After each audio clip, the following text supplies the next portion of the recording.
indi qulaq asın. Şeyx Salih orada deyir, hə, minbərdə dua eləmək bidətdir. Amma bilirsiniz nə deyir?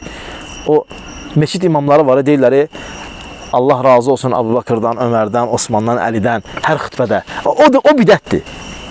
O onu deyir. Amma hakimə minbərdə dua eləmək demir.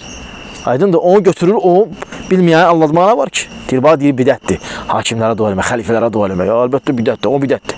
Amma hazır olan hakimə, aydındır. Məsələn, soruşurlar ki, sən yaltaqlıq deyirsən ona, deyib axı. Deyir, yəni, yaxşı olar ki, dua gizdində olsun. Gizdində də, aşkara da bildiyi, sən yaltaqlıq demirsən ona, yoxsa yox. Yaxşı olar dua gizdində olsun, özümüz bilərik. Lazım olsa, aşkarda da olmalıdır. Əgər bidət əhli aşkarda hakimi alçaldırsa, sən onu aşkarda göstərməlisən, məsələn, sevgivi, etiqadıvı. Aydındır. Görsən ki, necə deyirlər, yəni nə gəldi deyir, necə gəldi, harada münasibdir, necə deyir. O alimlərdən sadəcə istifadə edirlər olar.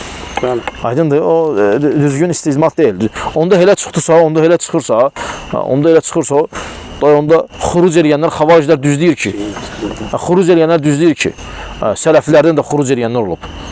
Sələf alimlər nə olub ki, çıxıblar Həccac ibn Yusufa qarşı, düz eləyiblər bəyə. Mən də gedim, hakimə qarşı çıxım, deyim ki, Səid ibn Museyyib çıxmışdı, Səid ibn Cübeyr çıxmışdı, mən də çıxıram.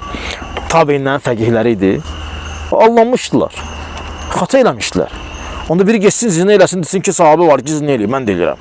Biri geçsin, içki içsin, desin ki, bir dənə sahabi vardı, içki içirdi. Mən də içirəm. Yəni, sahabələrin və sələfin xatası dəlil deyil.